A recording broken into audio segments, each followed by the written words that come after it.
상품 시장의 변동성과 함께 외국인과 기관의 수급이 빠져나가면서 오늘 국내 증시 모두 약세로 마감이 됐습니다. 이제 다음 주 금요일 2026년 첫 거래일이 시작이 되고요. 당장 8일에 삼성전자의 4분기 잠정 실적 발표가 대기하고 있습니다.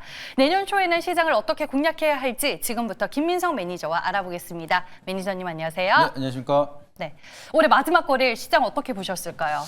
조금 아쉬웠던 것 같습니다. 그래도 이제 마지막에 좀 불꽃을 쏴주면 좋지 않을까 기대를 네. 하긴 했는데 좀 휴장을 앞두고 나서 오늘이 아무래도 폐장이다 보니까 눈치 보는 장세가 만들어지고 단기적인 세론이 만들어졌다라고 좀 해석이 되고 있는데 이렇게 완전히 끝났다라고 보기는 어렵습니다. 막판에 오후장을 보시게 되면 그래도 바이오주 중에서도 이제 양전으로 전환이 되는 종목들도 많이 나타나고 있다 보니까 단순하게 뭔가 악재가 있어서라기보다는 심리적으로 한번 세론이 만들어지고 나서 이제 개장하고 나서도 바로 주말이기 때문에 그 흐름 기간 동안에 우리가 매매 못할 때 어떠한 이슈가 만들어질지 한번 체크를 하기 위해서 회피 자금들이 만들어졌기 때문에 일부 세론이 만들어졌다. 이 정도로 보시면 좋을 것 같고요. 여전히 시장에 대한 유동성 자금은 많이 대기하고 있는 만큼 내년엔 더 강한 시세가 만들어지지 않을까. 이 부분 체크해 보시면 좋을 것 같습니다. 네, 올 한 해 시장 투자하시면서 혹은 주식 매매하시면서 느낀 점 없으실까요? 저는 정말 시장이 강하다라는 걸 좀 많이 느꼈고요. 그리고 시장을 의심하지 말자라는 걸 좀 많이 느꼈습니다. 그래서 처음에 코스닥 5천 얘기가 나왔을 때 아무도 안 믿었었는데 어느덧 4,200포인트까지 올라간 걸 보면은 내년에는 정말 코스닥에 대한 좀 포인트가 1,600포인트 이상까지도 갈 수가 있겠구나라는 부분을 좀 믿고 가야 된다를 좀 보시면 좋을 것 같고요. 올해 정말 아쉬웠던 게 코스피가 4,200 가면서 세 자릿수 수익률을 많이 보여드렸는데 코스닥이 안 간 게 조금 많이 아쉽습니다. 그래서 이 아쉬운 부분은 내년에 제가 다 체크를 드리도록 할 테니까 올해보다 내년을 좀 더 기대해보자는 점 참고해 보시길 바라도록 하겠습니다. 네, 알겠습니다. 키워드를 알아보기 앞서서 이제 종목 리뷰를 해보겠습니다. 12월 22일에 소개를 해주셨던 이오테크닉스, 오늘 또 반도체 소부장이 강한 날이기도 해서 리뷰를 해야 될 것 같아요. 네, 아무래도 지금 반도체에 대한 대표주들도 굉장히 강한 시세를 보여주고 있는데 여기에 대한 좀 밸류체인 상에서 반도체 장비에 대한 수요 기대감이 계속해서 끊임없이 만들어지고 있습니다. 그래서 누차 제가 반복해서 말씀을 드린 게 AI 사이클은 우리가 지금 당장 거품이라고 얘기하기가 어렵기 때문에 실적을 찍히고 있고 여기에 대한 캐파 증설은 계속해서 이어지고 있는 만큼 결과적으로 이오테크닉스 같은 장비주들은 수주가 늘어날 수밖에 없다라 좀 말씀을 드렸습니다. 그래서 차트를 한번 보여주시게 되면은 제가 말씀드리고 나서 계속 우상향을 보여주고 있는 상황 계속 만들어지고 있고요. 지금 이런 구간 시장에서 조정이 나온데도 불구하고 계속해서 우상향이 만들어지고 있다면 내년에 코스닥 장세가 좀 더 본격적으로 유동성이 확산이 되기 시작을 한다라고 하면은 좀 더 본격적인 시세가 만들어질 수 있을 거라 좀 바라보고 있습니다. 그래서 이거는 내년까지도 계속해서 끌고 가도 좋다라고 좀 바라보고 있고요. 여전히 박스권 상단 이상까지도 바라볼 수가 있기 때문에 좀 긴 호흡으로 보자라고 말씀드려보도록 하겠습니다. 네, 알겠습니다. 이제 그럼 우리는 내년 시장을 준비해 보러 가겠습니다. 내년 첫 거래일 어떤 키워드로 시장을 공략해 볼까요? 올해가 끝났기 때문에 내일의 테마에서 또 이거를 준비해야 될 것 같습니다. 내년의 테마로 한번 키워드 한번 체크 드려보도록 하겠습니다. 네, 내년에 기대해 볼 만한 테마를 오늘 소개해 주실 것 같은데요. 첫 번째 테마 바로 확인해 보죠. 네, 최근 들어서 좀 그렇게 퍼포먼스가 강한 모습을 보여주지 않긴 하지만 그래도 다시 한번 턴 어라운드를 보여줄 수가 있는 엔터 테마 한번 체크 드려보도록 하겠습니다. 네, 오늘 방중 예정인 기사가 또 보도되기도 했었고 그 방중 예정 기업 리스트도 돌았는데 거기에 이제 SM 엔터테인먼트가 들어가 있기도 했습니다. 엔터 쪽에서는 어떤 이슈를 보는 게 중요할까요? 어제 같은 경우에는 이제 이제 미중 무역 분쟁 때문에 좀 수혜를 받고 있다라고 말씀을 드렸는데 네. 엔터도 마찬가지입니다. 중국이 일본에 대한 분쟁이 계속해서 이어지면서 반사적인 수혜를 한국이 받고 있다는 소식이 계속해서 만들어지고 있고요.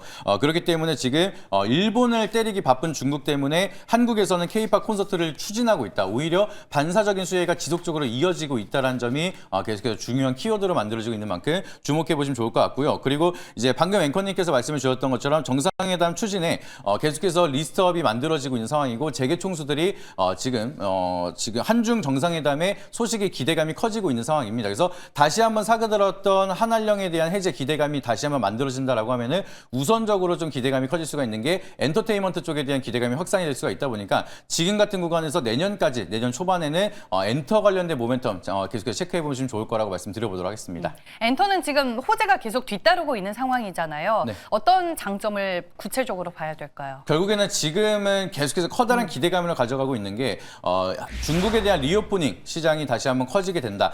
쉽게 말씀드리면은 한한령 해제에 대한 멀티플이 다시 한번 확산이 된다라고 보시면 좋을 것 같습니다. 그래서 이 한한령 해제가 사실상 엔터 기업들한테는 굉장히 중요한 기회 요소가 되고 있기 때문에 여기에 대한 실적 기반에 대한 성장 멀티플이 플러스 알파가 될 수가 있다는 게 굉장히 중요한 포인트라서 이 부분에 대한 기대감이 커지고 있다는 게 아주 굉장히 커다란 장점이라고 보시면 좋을 것 같고요. 이미 중국 시장뿐만 아니라 미국이라든지 유럽 쪽에 대한 글로벌 IP는 안정적으로 확보를 했다는 게 커다란 장점입니다. 그래서 여기에 플러스 알파로 굉장히 커다란 시장이 중국 시장이 플러스 알파가 된다라고 하면은 지금보다 더 커다란 시장이 커질 수가 있다 보니까 기업에 대한 멀티플이 굉장히 큰 지금 업그레이드가 될 수가 있다는 게 커다란 장점이라는 점 참고해 보시길 바라도록 하겠습니다. 네, 반면에 단점이 될 만한 부분은 뭐가 있을까요? 결국에는 이제 한한령 기대감이 계속해서 이어지다가 또 사그라들었다가 이런 게 계속해서 반복이 되고 있습니다. 그래서 중국 당국에 대한 좀 정치적인 이슈에 따라서 변동성이 좀 커질 수가 있다 보니까 한한령이 다시 한번 기대감에서 우려감이 바뀌지 않을지 이런 부분을 지속적으로 좀 체크가 필요하다는 점 미리 말씀드려보도록 하겠고요. 지금 이제 주요 아티스트에 대한 의존도가 워낙 높습니다. 지금 하이브 같은 경우에는 BTS에 대한 의존도가 워낙 높은 상황이고 Y젠터 같은 경우에는 블랙핑크에 대한 의존도가 워낙 높다 보니까 이 의존도를 좀 더 이제 분산을 시킬 수가 있는 이 숙제를 풀어나가는 게 굉장히 중요한 포인트다. 이거를 완전하게 풀어나가지 못한다라고 하면은 미래 가치에 대한 성장에 좀 제한적인 요소가 될 수가 있다 보니까 여기에 대한 좀 의존도를 어떻게 풀어나갈 수 있을지 이 부분을 좀 계속해서 리스크로 체크해 보시면 좋을 것 같습니다. 네, 연말에 시장에서 조금씩 핫해지고 있는 엔터테인먼트를 꼽아주셨습니다. 내년 초에도 기대해볼 만하다라고 오늘 키워드와 함께 설명을 해주셨고요. 두 번째 테마 이어가 볼게요. 네, 매년 상반기에 좀 강한 시세를 보여줬던 섹터인데 네. 오늘 두 번째 테마로는 온디바이스 테마 한번 체크 들어보도록 하겠습니다. 네, 역시나 CES 모멘텀을 앞두고 오늘 시장에서 상당히 강한 퍼포먼스를 보여줬습니다. 어떤 이슈 체크해 볼까요? 오늘 관련된 소식을 보시게 되면 이제 AI 국가대표가 다시 한번 이제 결과치가 나온다는 소식이 만들어지고 있습니다. 그래서 결국에는 국가대표 소버린 AI에 대한 기술력에 좋은 결과가 만들어진다라고 하면 이게 탑재가 되는 건 결국에는 온디바이스 AI의 다양한 소프트웨어가 들어갈 수가 있기 때문에 오늘도 관련된 AI 모멘텀을 보유하고 있는 기업들 다시 한번 반등이 나오는 모습 체크해 볼 수가 있어서 이 모멘텀이 앞으로도 이제 온디바이스 AI 기대감이 커질 수가 있다는 점 참고해 보시면 좋을 것 같습니다.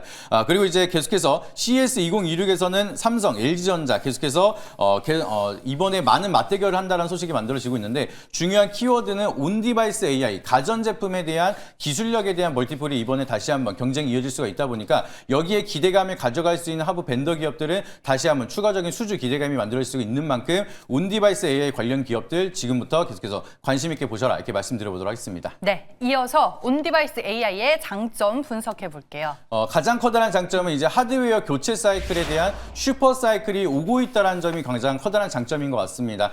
코로나 사이클이 오기 시작을 하면서 사회적 거래두기가 왔을 때 나가지 못하다 보니까 가전제품에 대한 좀 소비가 좀 확산이 되기 시작을 하고 슈퍼 사이클에 한번 와놓고 그리고 나서 기술에 대한 좀 게임 체인저가 안 나오고 있다 보니까 가전제품에 대한 교체 수요가 좀 더뎌지고 있는 모습을 보여주고 있었습니다. 근데 이번에 CES 2026을 통해서 온디바이스 AI의 새로운 업그레이드된 버전을 공개하게 된다라고 하면은 이 교체 사이클이 좀 더 앞당겨지면서 슈퍼 사이클이 올 수가 있다는 게 가장 커다란 장점이라는 점 참고해 보시면 좋을 것 같고요. 그리고 이제 보안이랑 개인화에 대한 좀 멀티플이 계속해서 중요도가 이어지고 있습니다. 그래서 클라우드를 거치지 않고 온디바이스 AI 같은 경우에는 AI 소프트웨어를 개인정보에 안정적으로 사용할 수가 있는 장점이 있다 보니까 AI가 익숙해지신 분들은 좀 더 보안적인 안정적인 온디바이스 AI의 수요가 늘어날 수가 있다는 점도 커다란 장점인 점 참고해 보시길 바라도록 하겠습니다. 네, 리스크 요인이 될 만한 단점은 없나요? 단점으로 보시게 된다라고 하면은 이 CES 2026에서 킬러 컨텐츠를 보여줄 수가 있느냐 이게 제일 중요할 것 같습니다. 그냥 단순하게 신기한 기능 몇 가지가 된다라고 하면은 굳이 소비자들이 급하게 사지 않을 수가 있다 보니까 우리가 기대하고 있는 만큼에 대한 킬러 컨텐츠가 잘 만들어질 수가 있는지 그렇지 못한다라고 하면은 커다란 리스크가 될 수가 있다는 점 미리 체크해 보시면 좋을 것 같고요. 그리고 높은 가격대로 팔릴 수밖에 없을 거라고 좀 바라보고 있습니다. 그래서 앞전에 말씀을 드렸던 내용이랑 같은 맥락으로 이 높은 가격을 주고서라도 쓸 수 있는 킬러 컨텐츠가 있어야지만 수요가 좀 더 빠르게 확산이 될 수가 있다 보니까 정말 온디바이스 AI 우리가 기대하고 있는 만큼 거기에 대한 결과치가 나올 수가 있을지 이 부분도 한번 체크해 보셔야 된다는 점 말씀드려보도록 하겠습니다. 네, 알겠습니다. 그럼 이제 내년에 기대해 볼 만한 테마를 골라보겠습니다. 어떤 테마일까요? 결국에는 내년 상반기에는 둘 다 굉장히 강한 시세를 보여줄 거라 바라보고 있는데 그거 좀 안정적이게 매년 상반기에 강한 시세를 보여줬던 오늘은 온디바이스 AI를 한번 체크 들어보도록 하겠습니다. 네, 연초에 강한 온디바이스 AI를 선택해 주셨고요. 그 안에서 매력적인 종목은 뭐가 있을까요?